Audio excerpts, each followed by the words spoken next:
He'll kind of be arriving the next minute or two, but I'd love to get started so that we can take advantage of this hour of time. So welcome everyone. I'm Christine and I'm the head of creative partnerships here at the Global Compassion Coalition.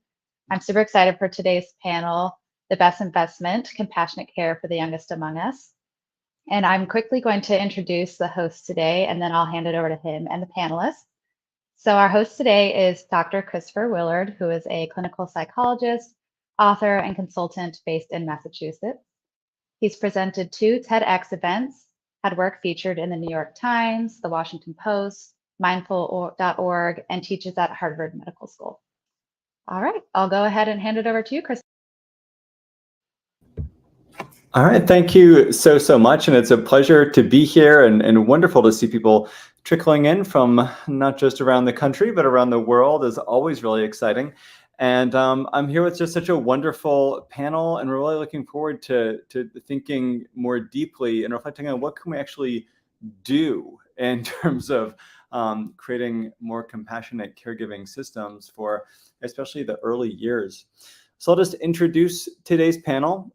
We have Dr. Melissa Merrick. She's the president and CEO of Prevent Child Abuse America, the nation's oldest and largest nonprofit organization dedicated to the primary prevention of child abuse and neglect. She's got more than 20 years of clinical research and leadership experience related to the etiology, course, and prevention of child abuse and neglect. Recently, she was a senior epidemiologist at the National Center for Injury Prevention in the CDC in Atlanta. She is recognized as one of the country's foremost experts on adverse childhood experiences, or ACEs, that hopefully more and more of us are hearing about. In partnership with the U.S. Department of Health and Human Services, Office of Child Abuse and Neglect, she served 8 years as the lead scientist for the ACEs study at the CDC and is the lead author of CDC's Vital Signs ACEs, the most nationally representative report on the topic. We're also here with Dr. Joshua Sparrow, Executive Director now of the Brazelton Touchpoint Center and the Division of Development of Medicine at Boston Children's Hospital, around the corner from me, where he holds an appointment at the Department of Psychiatry. He's the principal investigator on numerous foundation grants, has lectured nationally and internationally, written numerous scholarly papers, as well as books and articles for the general public.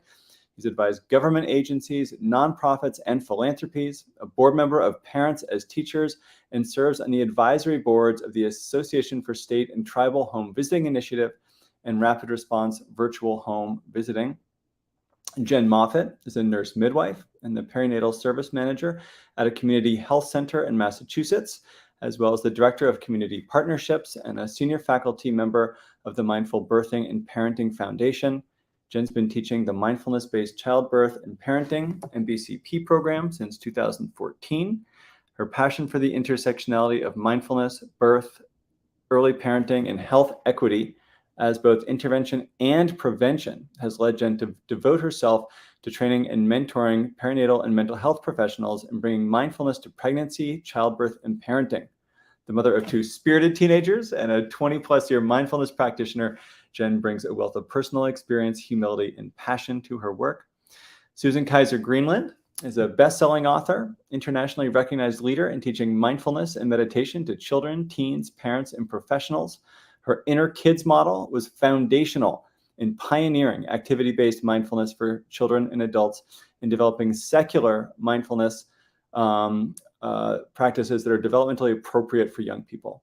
The Inner Kids Foundation was one of the first to bring mindfulness to the public schools in the US. Research on inner kids at UCLA's Mindful Awareness Research Center was one of the first published peer-reviewed studies in the field. In other words, she's been doing this for a long time. Susan is an advisor to Minya Rinpoche's latest project, the Turgar Schools in Kathmandu. Her next book, Almost Enlightened, great title, will be published next summer 2024. Rebecca Parlakian is the senior director at 0 to 3, where she leads a project portfolio on child development, parenting, and high-quality teaching. She leads 0 to 3's mindfulness initiative, co-authored 5 curricula for parents and professionals, including the Early Connections Parent Cafe curriculum and Problem Solvers and Early Math curriculum. Rebecca holds a master's in early childhood special education from GW University and served as adjunct faculty with the university for the last 10 years. I'm so excited to be with this panel, some of whom I know, some of whom are neighbors. I didn't realize we're so close by, and all of whom are just fantastic experts doing such amazing work out there. So I'm excited to get to know them, and I hope the rest of you are too. Where I thought we begin is maybe just going around if people want to share a few words on their work and really trying to think of what, for folks who are listening today, what are some real takeaways that you most recommend that would be most helpful to folks in the audience? Again, we're a bit North America centric here, but we have a lot of folks from around the world certainly watching today. But we'd love to know about what you all feel like truly are the best investments that we can make, as well as maybe an overview of some of the problems that you see from the kind of work that you're doing, and maybe some of the more unique problems that we're facing, unfortunately, even in this very wealthy country where we live, where we still have plenty of problems. Melissa, can we start with you? Sure, I'm happy to be with you all. And that was a big question. But I'm happy to kick us off. So I'm Melissa Merrick. So nice to see so many people from around the world. Shout out, I see someone from Trinidad. My mom is from Trinidad originally. I grew up in Miami. I lived in Atlanta. So I see a lot of commonalities among us. And we're here, Global Compassion Coalition. And I mean, for me at the center, right, is like, what have we developed over the last, 3-4 years? Parenting is always challenging, but parenting during a global health pandemic, during a time of acute racial and civil unrest everywhere, certainly here in the US. And really, how do we operationalize that we need each other, that none of us does this parenting job alone? We're all connected, and really taking a public health approach requires us to really examine what we as a society do collectively to assure the conditions in which children can thrive and in which families are supported and in which we can help kind of lessen the load on families. So at Prevent Child Abuse America, we do this work over the last 50 years through 2 large networks. So we have state chapters that are kind of the boots on the ground. They're the prevention entity for their states. We're looking at state level policy and programs and really delivering that in the context that makes sense for their community, right? And then we do it through a large evidence-based home visiting model called Healthy Families America, which is in 600 sites around the country, DC, the 5 US territories, and in Israel. But really across home visiting models in this country, we're only meeting about 5% of families who could benefit from home visitation, which really is a front end support that helps to meet families where they are so that they can really access their best selves in parenting effectively. So I think there's a whole lot we can do. Certainly at PCA America, we work a lot on the Hill and trying to formulate and advocate for national investments and federal policies like home visitation, evidence-based home visitation, but also things like concrete supports for families, right? Things like paid family leave, health care, earned income tax credits, these things that, again, help to lessen the load that's on all of us all the time.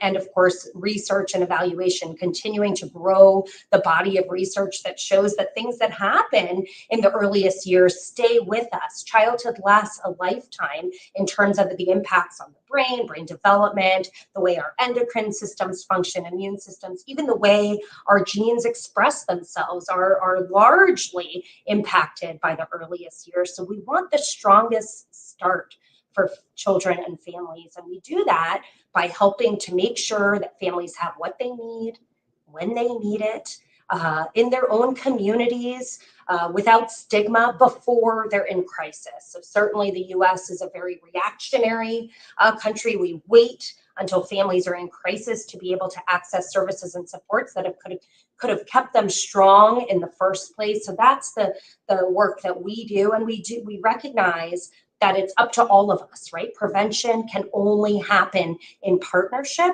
And when we say that, we mean with other entities, yes, many of the experts that are on the call today, but we mean that increasingly in terms of the co-creation of solutions with families themselves, right? So there's a tremendous amount of lived expertise everywhere, and centering families is critical. And it's something I have to say that we as a country have not done well. We as a workforce have not done well, right? We've really taken top-down approaches like, oh, we have PhDs and we have MDs and you know, we know best. And we see that what we've done has not served us well as one of the wealthiest countries, as you said in your framing. You know, how is it that we don't have the reach that we need to have, that we don't have the prevention impact that we want to have? And I will say that I think that's largely because we are in a divisive time, right? But we mostly all agree that parents love their kids and we want the best for kids. What we sometimes disagree on, largely disagree on, is who should pay for it, who should get the credit, you know, what do we do first, second, and third? So I would say conversations like this that bring us all together, that really make us recognize that the work that we're doing along the prevention continuum, primary prevention, stopping violence before it occurs in the first place, but also things like secondary and tertiary and changing trajectories for children after violence and stuff has occurred, is still critical to this work. So I just think the work that we're all doing as parents, as professionals, there's a lot of direct service practitioners that are part of this movement, right? And that's always going to be important, but increasingly policy levers, right? When we prevent early adversity in the first place through economic supports, through norms change, through just relationship building, we can impact largely many of our nation's health, well-being, and prosperity goals. So a long-winded way to say I'm so excited for this conversation today, and I'll turn it back over to you, Chris.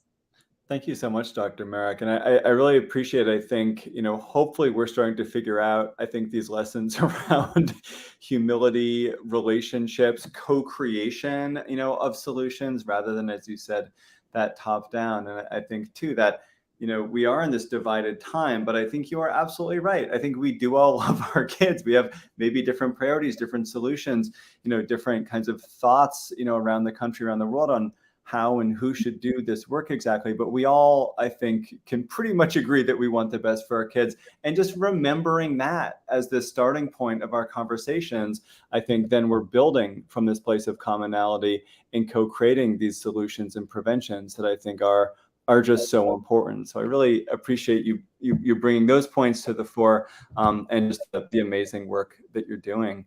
So thank you, Dr. Merrick. Josh, can you share a little bit about the work that you're doing with the Brazelton and some thoughts on what you feel like folks can really do? What are some of the most important interventions from what you see?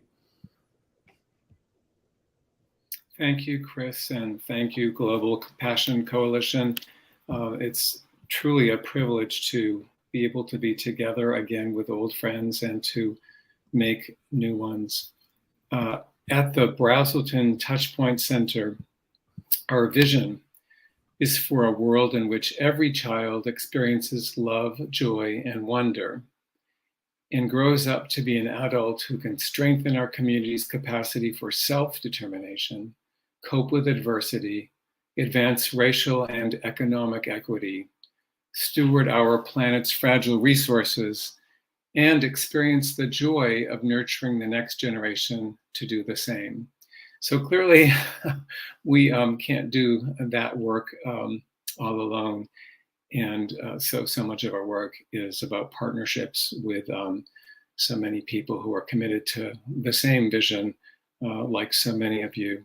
And we see every child as all our children, not in the sense of making decisions for or determining experiences or goals for other people's children, but for understanding our responsibility for the actions we take that influence them. And to do this work, our mission is to partner.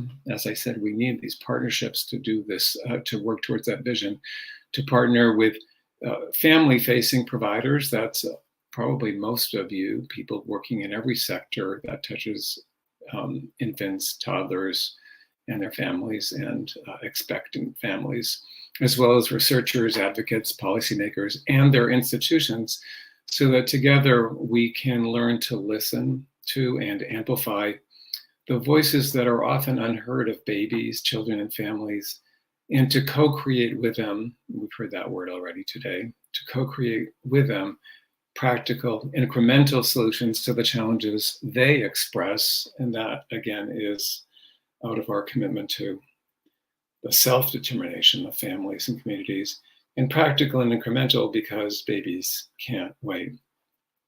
In our work, we began half a century ago by listening to babies and families, and they taught us about their strengths and their wisdom and what their cultures and communities gave them as strengths, as wisdom, and as resources for babies and children to thrive and flourish. And we see our work not as fixing people, but as fixing systems. And in the United States, our systems are broken. And I understand that we are joined by people from all over the world. And in the United States, it is often not very effective to talk about the ways in which the United States lags behind so many other countries. That's considered unpatriotic rather than simply a matter of learning and being open. So I won't dwell on the ways in which the United States is behind, simply to say that there are many, and we would have much to learn from our fellow humans around the world. In terms of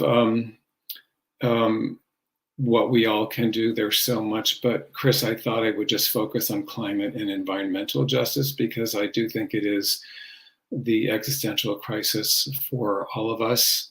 And I think for those of us who are focused on supporting the flourishing of infants and children and their families and expectant families,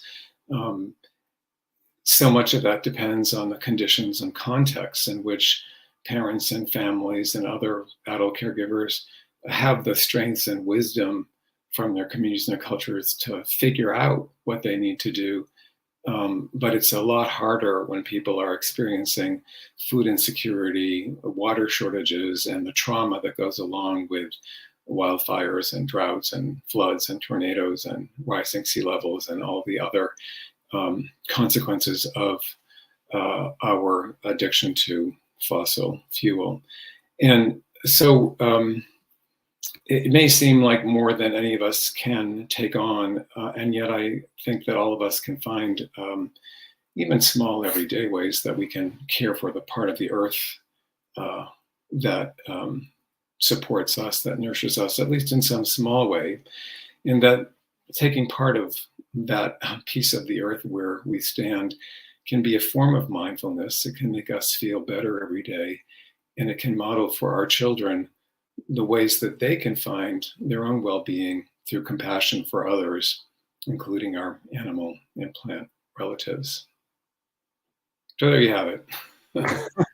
Thank you, Dr. Sparrow. Thank you. And I think you're so right. I think when we think globally, and we're thinking global compassion here today, and we're thinking about what our kids need, they need a healthy planet. I mean, oh my goodness, this time as we're recording this and broadcasting this, right? Fires around the world and disasters and floods in unexpected places in New York and New England. And that's just here in the US, right? But that, caring for ourselves and our kids, of course, means caring for the planet, giving them, leaving them a planet, teaching them to be stewards. And I'm a mindfulness guy. I know a few of us are, and has brought us to this work too. And I think I really like this, just literally, can you care for this part of the earth where you stand, right? And that is such an important model for our children, to teach them how to be stewards, for them again, the next generation, so that we can truly sustain life, which is so fundamental here. So I really appreciate all of the work that you've done over time, Dr. Sparrow. And I think, bringing it around to the climate, I think is a really important point that we need to remember. So thank you. I know I talk fast. I know we've got a lot of folks for not a lot of time. I want to talk with all of you for hours, but some of us are neighbors, which is great. I'm also excited to hear a bit from Jen Moffat. Jen, would you like to share a little bit some of the solutions that you feel like, and some hope that you'd like to share with some folks in the audience in terms of the work that you're doing or work that people could be doing? Thank you, Chris. It's a dream come true to be here. And I do have some hope. I want to share with you the impact that prenatal mindfulness training can have on families. The mindfulness-based childbirth and parenting MBCP class was created by Nancy Bardacke in 1998 and is now being taught all around the world. And it takes advantage of an expectation that's already in place, that people will take some kind of childbirth education in pregnancy, a time of great change in people's lives, a time when often people want to learn new things. And in addition to learning about the physiology of childbirth, parenting, and the newborn period over the course of 9 weeks, participants are also practicing mindfulness in class and outside class, training the mind to come back to the body, to the breath, to what is here in this moment, which I would encourage you to do now. As I review with you the 4 core intentions of MBCP. Number 1, intention is cultivating mindfulness as a life skill for decreasing stress during pregnancy. And we've already heard from some of the other participants in this panel that stress exists.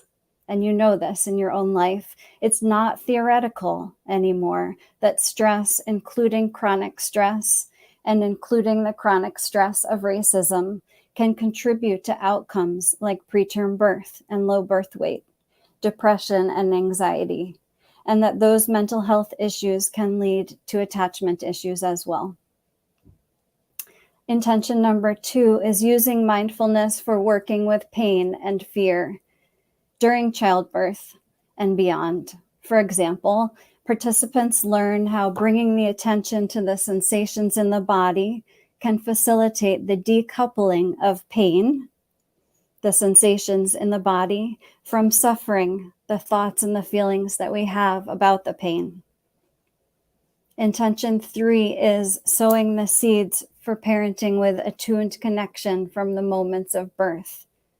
So in this society where people are constantly distracted, we're all carrying around computers in our pockets, participants are cultivating the capacity to pay attention on purpose, to be able to be there for the serve and return that we know is critical to our baby's healthy development, to be able to occasionally pause and then respond rather than reacting in many moments.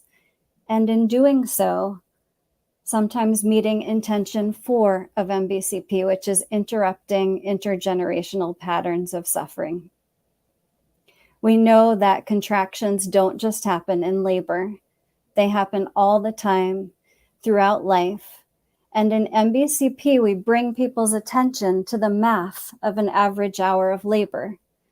So for example, if you're having contractions every 3 minutes, and they're lasting 60 seconds, that would be about 20 minutes of pain in an average hour of labor. So then the question is, what's happening in the other 40 minutes?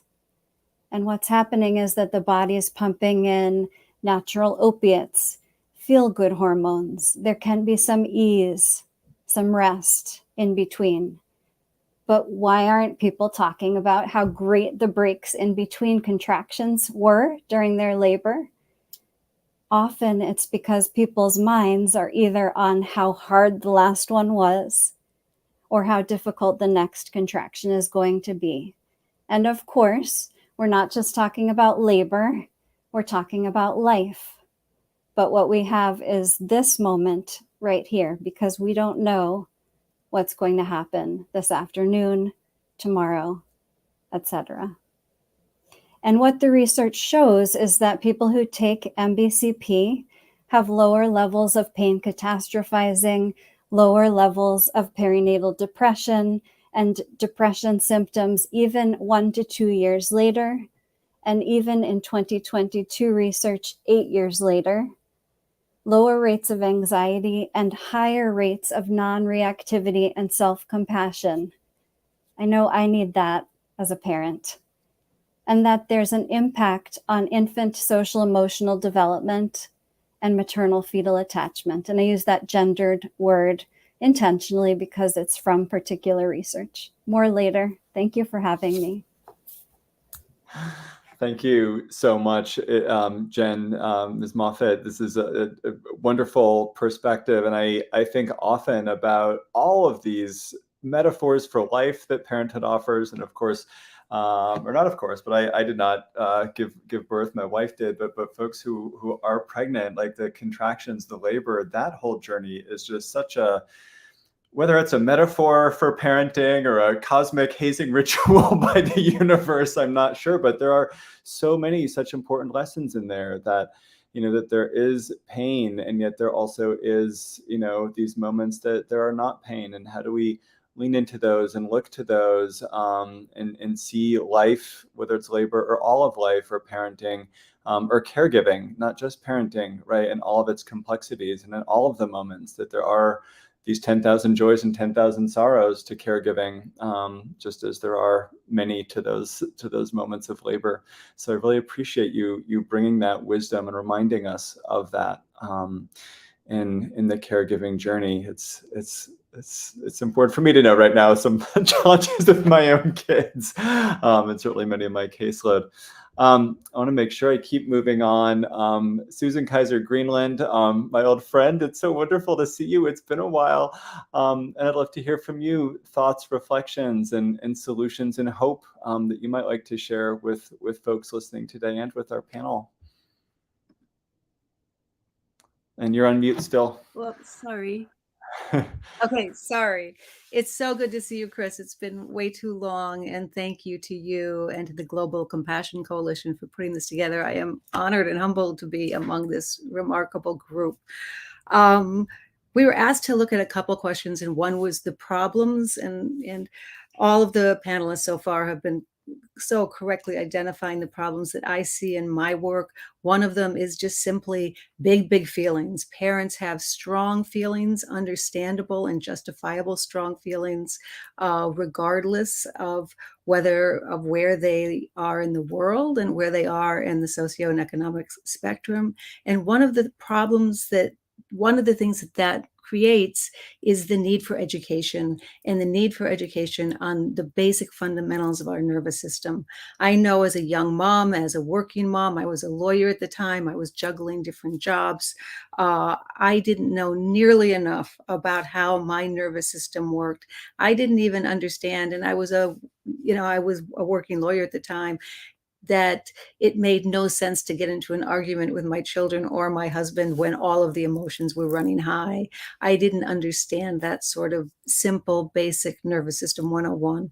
And so the idea of providing education in that area to pretty much everybody, I think, is helpful. And one great example we just had was Ms. Moffat when she was talking about simple education for parents about what happens in the timeline of having a child, 1 minute of pain versus two minutes of not pain, and starting to reframe what's happening in our nervous system when strong emotions or physical pain arise. So I think that that's really important, and that's certainly one of the problems that I see.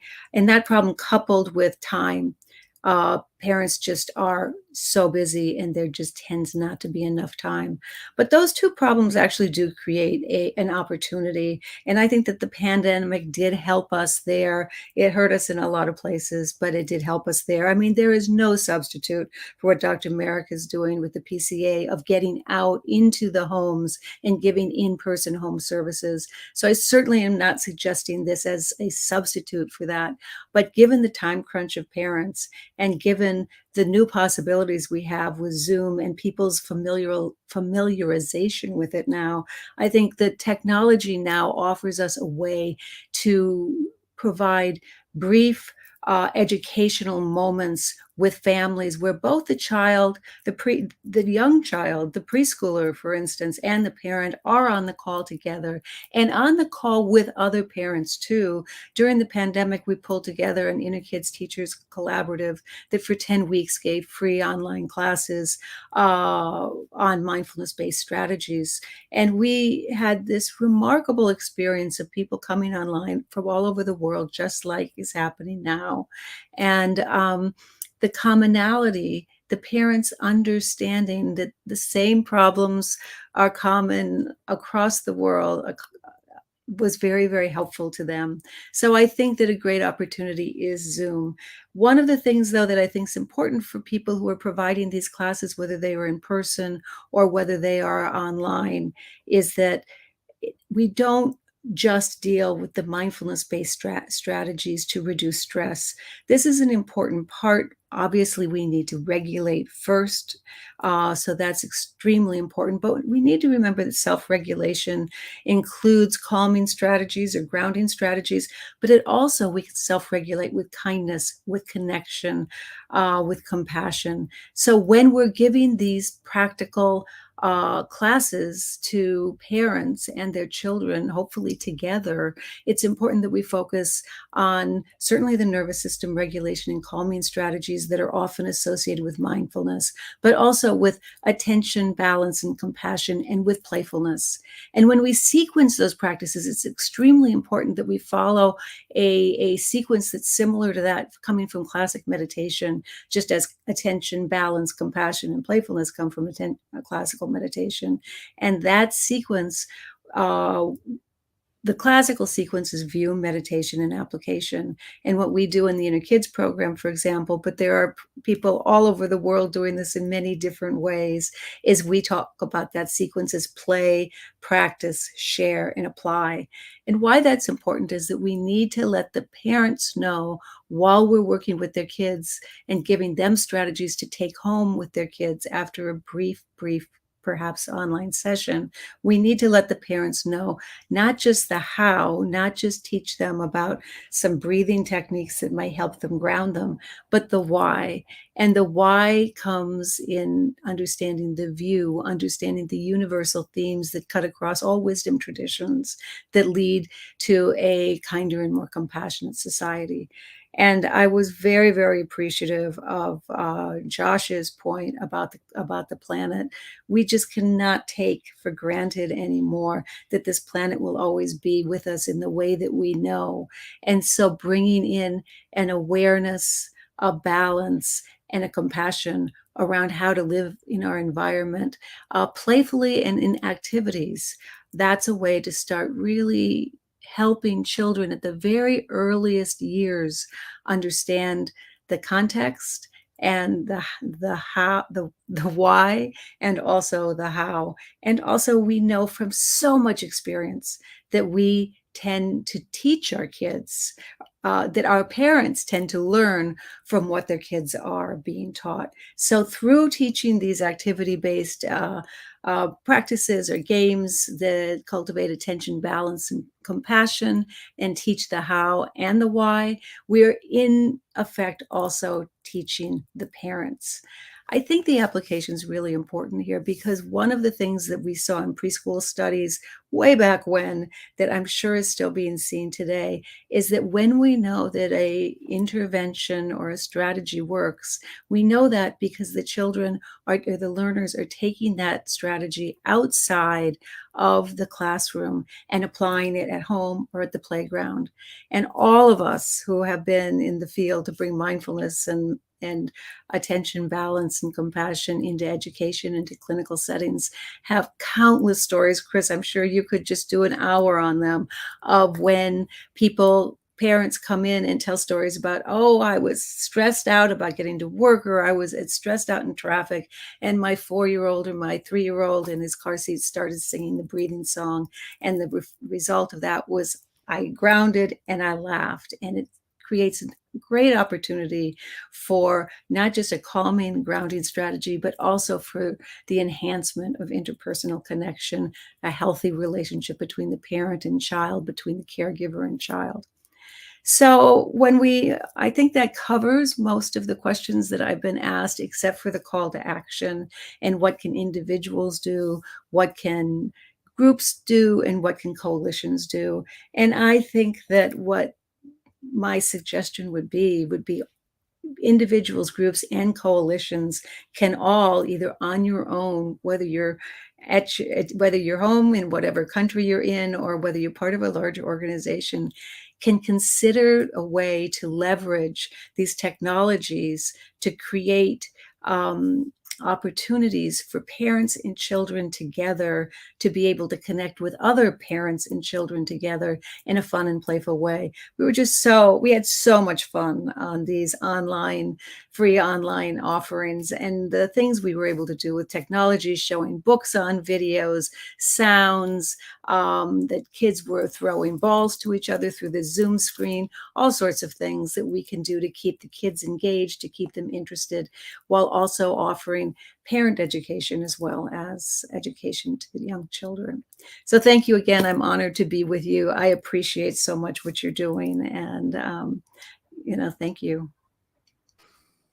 Thank you so much, Susan. It's so good to see you. And I remember, I think your organization is now called Inner Kids. I don't know. I think briefly it was called Mindfulness Together. And I think about that so often when I think about you too, and how all of this is learning together. And I think, we call this co-regulation as sort of the, a really kind of trendy word these days. And I think often when people say, make me some mindful kids, make the school mindful. It's like, well, I know how to create stressed out, miserable kids. You just surround them with stressed out, miserable adults. But if you want compassionate, kind, mindful kids, it really starts with the community of the adults, right? That's really, the soil that's being fertilized, where those seeds of mindfulness can grow in kids. And then that kind of back and forth teaching of, as you were describing, like the kid reminding the parent, the children teaching the adults, the children teaching the peers. And that's where I think it's so beautiful with so much of, I think, what so many folks are doing. I'm a therapist is my training. So it's very, in the Western world, psychotherapy is very one-on-one. It reflects our individualistic society. And with the mental health crisis on top of it, there's no way we're going to one-to-one therapy our way out of the mental health crisis that kids, teens, and adults are facing. It's going to have to be resilience-oriented, public health-oriented, thinking like everyone else on this panel, besides those who are trained like me, are taught. How do we? Because it's also then people learning from their peers, right? Not just in this top-down way or this one-to-one way. And I feel like hearing that reflected in this panel, I'm really inspired by that as well. So I want to make sure I'm turning to the last person on our panel, Rebecca Parlakian. We'd love to hear some of your thoughts, hope, and tips and ways.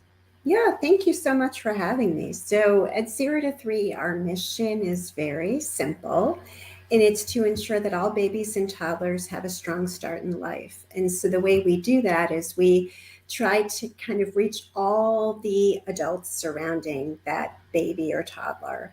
And that includes our 3 primary audiences, which are parents, professionals, and policymakers. And I would just like to kind of, as 0 to 3's child development and parenting specialist, I do want to just sort of lift parents' voices into this discussion, because we really do partner with parents in all of the work we do, setting our policy agenda, working at the state and federal level to enact that policy agenda. But also, we are partnering with parents in developing the kinds of resources and learning experiences that they want to engage in with the professionals they're working with. So, 0 to 3 conducted a national survey of parents, and the results were poignant and not surprising, because what we heard is that 9 in 10 parents in the US today feel judged all or part of the time that they're parenting in public. And at the same time, 69% of parents, almost 7 in 10, said that they would use more positive parenting strategies if they knew them. And 80% of parents really believe that parenting is a set of skills that can be learned. At the same time, parents acknowledge exactly what we heard today, which is that they have big feelings. Almost half of parents said that their biggest parenting challenge was managing their own feelings and reactions with their children. And, after years of working with parents, I've really come to see, I think we have this sense that parenting is an or scenario. Like, well, you're either angry at your baby or you just love them unconditionally. But it's not an or scenario, it's an and. I think we're building relationships with our babies and toddlers, relationships, intimate relationships like that. Family relationships are complex. And so it's an and. You can love your baby unconditionally and be really angry at times with your baby. And I think learning to accept those feelings in yourself and making sense of them and being able to regulate yourself, as we've heard from previous speakers, and also to revel in the joys and delights, as we heard from a previous speaker, is so critical. So I'll just give you one example of how we took parents' voices and embedded it into a product that we're creating right now. So we have this results from our parent survey. We also decided to speak with a group of parents. We did 5 focus groups of parents across the US, and we used the themes from that, those data points to really develop a series of learning experiences that we're developing as a parent cafe. And this parent cafe model really elevates parents' expertise. It's really a series of rich discussions with parents about issues that are important to them, like self-regulation, like managing challenging behavior, like building strong families, and gives them an opportunity to be partners in that delivery. So it's not one way and didactic. It's parents sharing their own wins and their own expertise and their own questions and vulnerabilities too. But, I think that model of bringing in parents' voices quite intentionally, but also to look for what communities need. So in the US, we know that parents are not getting a huge amount of support. I think, to answer the questions, what are the problems? I can only speak for the US, but one of our biggest issues is that we lack paid leave following the addition of a new baby to our lives. And, 85% of Americans have no access to paid family leave. Yet 84% of our voters support paid family and medical leave. So this is something we need to grapple with as a nation. I think a former speaker said, I think our first speaker said, a lot of times, we don't disagree with what babies and toddlers need, but we disagree about who has to pay for it. And I think this is one of those central issues. I think another issue that we grapple with that, again, may be primarily centered in the US, but it's a lack of equitable access to early learning experiences. So many other nations view the period of birth to 5, this bringing in a new human being to our community and our culture and our nation. They view it as a collective responsibility. But unfortunately, in the US, care and education in those first 5 years is viewed as the parent's responsibility, the family's sole responsibility. And we know that what that results in is inequitable access to high quality care and education experiences. So, what I think I would say are the best bets are investments that really integrate parent support, parent education, child health, high quality learning, to embed that into our systems in ways that are intentional and equitable so that we can invest early to avoid remediating later. So I'm going to pause there because I know that you want to elicit some questions from the audience, but thank you again for letting me share. Absolutely. Thank you so much. I can't believe just how qualified and inspiring everyone on this panel is. Everyone's doing such wonderful stuff. I'm curious if folks have any, folks listening, please send along questions, comments, observations. I know we've all got different struggles, whether we're parents or professionals. We've got, struggles based on, culture and geography and so many other, kinds of challenges. We'll do our best from where we sit. But please start dropping any questions in. And I really would, as we continue maybe moving around a little bit to the panel, if I guess just one thing you'd really want a parent, and one thing you'd really want a professional, and let me not say parent, actually, let me say caregiver, unpaid caregiver, let me say professional caregiver to really take away in terms of how we can best invest in the next generation, if folks want to share a bit about that as we wait for questions to trickle in. I can go. This is Melissa. First of all, I'm appreciative to see all this context in the chat, hunger, poverty, inequity.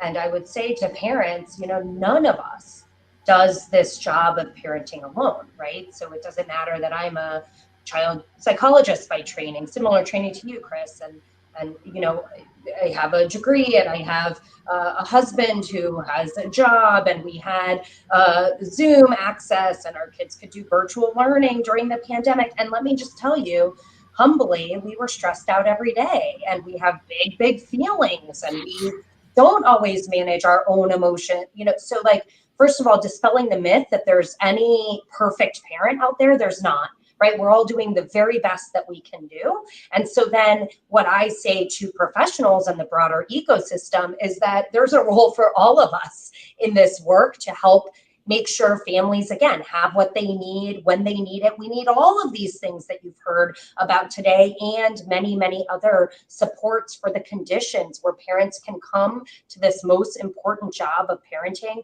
with their best thinking selves, with their most compassionate selves, with their most regulated selves, right? So I think in that way, there's a lot of hope in this work because there's a role for each and every one of us. Thank you. And I think it's a reminder too. I mean, I think about just how challenging the pandemic has been, with so many more ACEs as have been described, and reminder that there's no perfect parent, certainly among us experts. I speak for myself. The day in the pandemic that my son whacked my daughter over the head with a mindfulness book that my wife and I wrote together, it's like, yeah, none of us is doing this just right. But self-compassion, and knowing that, again, this is this point of connection, as Chris Germer and Kristen Neff from the Mindful Self-Compassion world would remind us of, common humanity, right? Where can we connect around that with some self-forgiveness and patience with ourselves? That's going to be the key to regulation for so many of us. Yeah. Other thoughts or last takeaways for folks watching? I just would like to remind people, because I remind myself so often, especially in the context of my work, just how there is rarely a one-size-fits-all solution.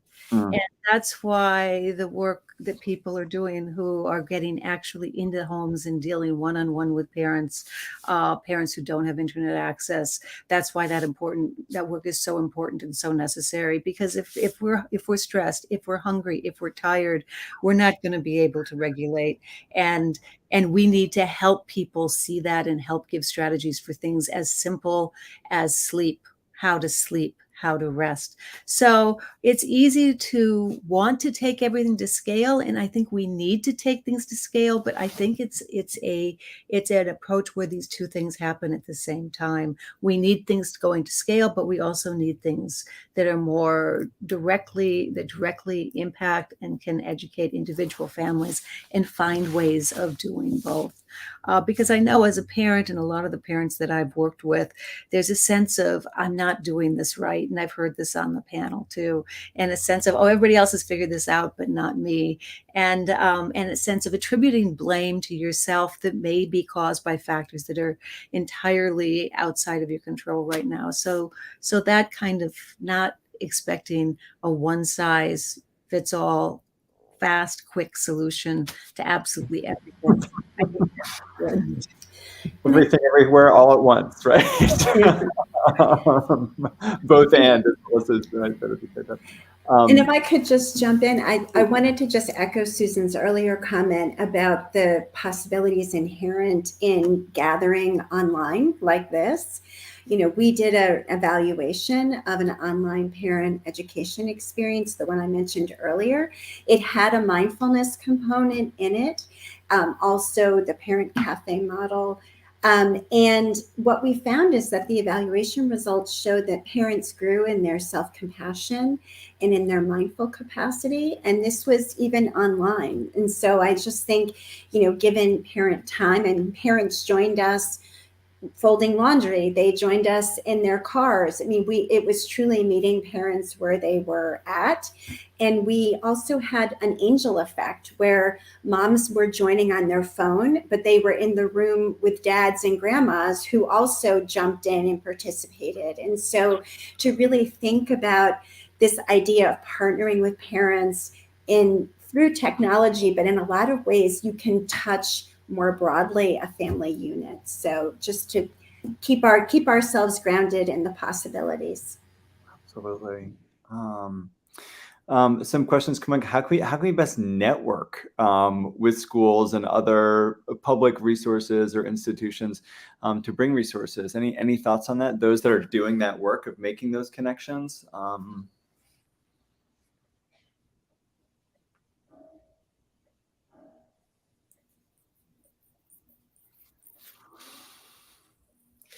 Well, I think one of the most powerful forces in the school system is the parents.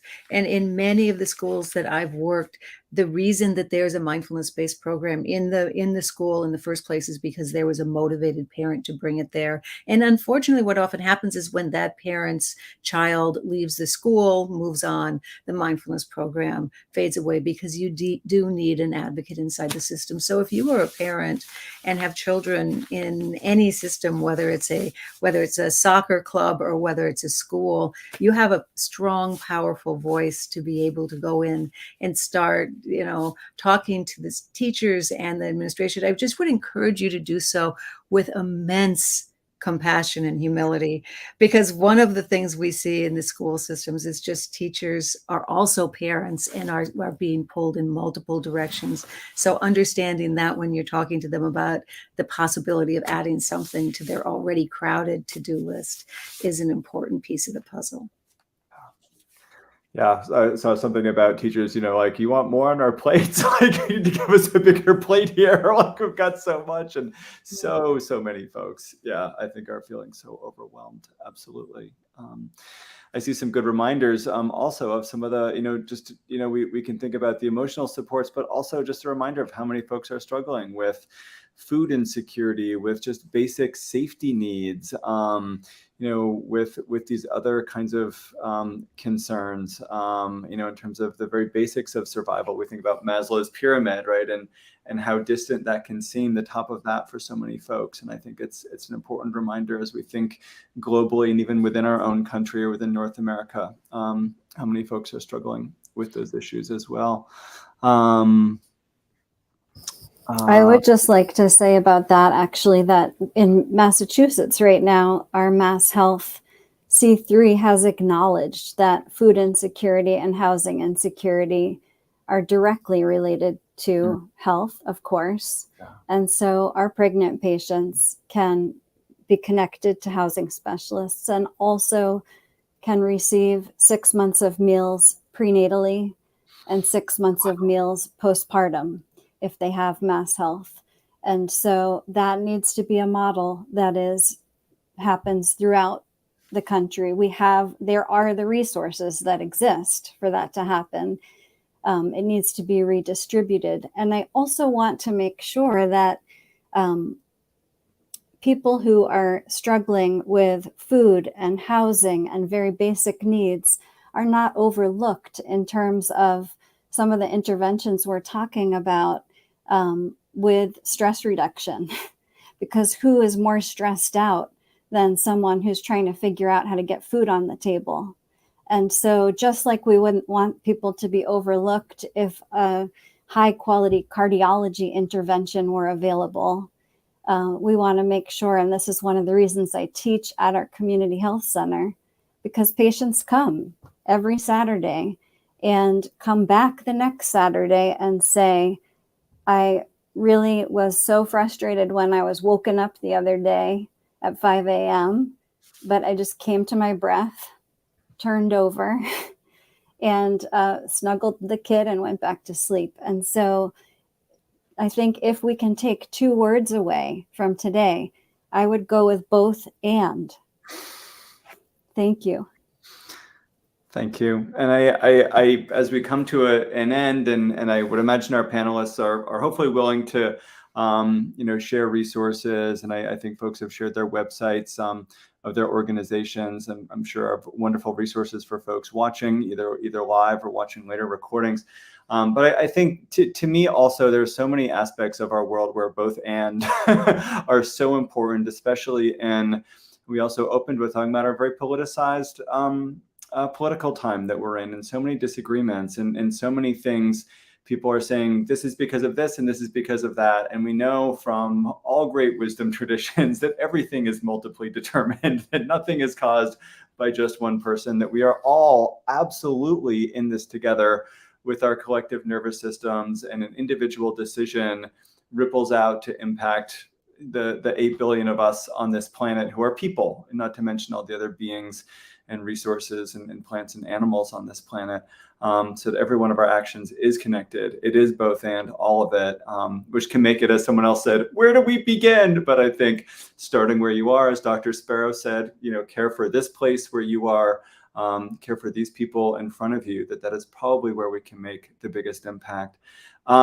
All of you are amazing. I learned so much. I'm so excited to meet all of you. I'm so grateful that the Greater Good, not Greater Good, the Global Compassion asked me to join and facilitate this conversation, and tremendous work behind the scenes went on with GCC, as well as the folks in front of the scenes. All the work you're doing out there, amazing, phenomenal work. The folks on the panel, everyone watching, I know that you are out there doing amazing work for the children under your care, the families under your care. And thank you for coming to join us, and let us know what you want to hear more about too, because we're here for you.